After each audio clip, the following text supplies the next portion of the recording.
in the drama, it was said that people were going to the hospital and had joined queue. Anybody who joins the queue would die. So it was the condition they had given. So people like to break protocol.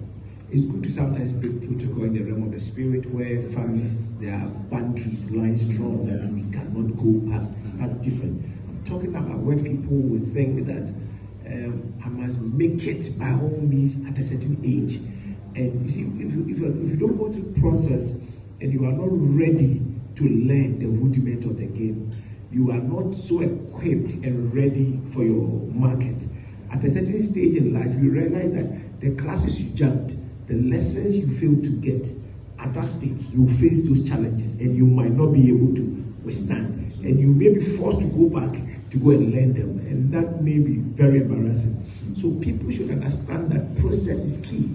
Now people get jobs and all of a sudden they must get a land, they must build in the next 5 years. And Professor Mills, the late president, I love that man, he said that, why does this thing happen? How long did it take your parent to build? And all of a sudden you work and in 5 years you want to have a mansion, have cars and things like that.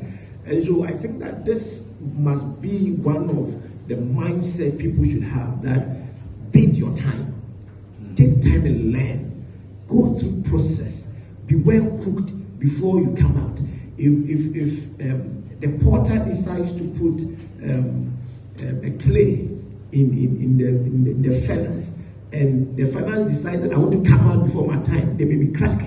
And it's just a matter of time and you'll be exposed. And so people should learn this mindset that they must bid their time. People must also understand that failure and challenges are part of life.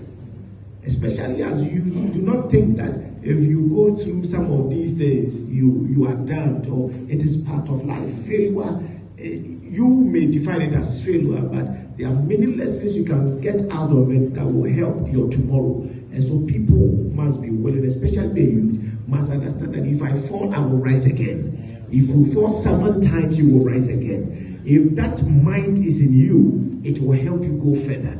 But if people think that failure is not part of life, like even when we are preaching the gospel, we teach people when you come to Christ, you are not going to face challenges.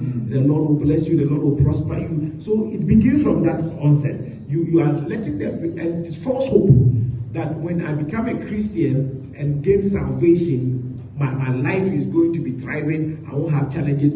It is false hope. You will go through challenges. We must let them know. And as you go through, because I know I will go through it, when it comes, I'm able to have some tenacity and ability to overcome. And so, even in our preaching, we should be careful how we teach. And lastly, I'm talking about emotional intelligence. Let's teach it. People must be more empathetic. You see, when I look at the people I started schooling with, first class students, people with very good grades.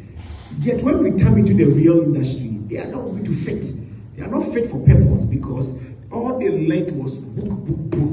They do not have relations. They don't know how to relate with anybody. They don't have empathy for anybody.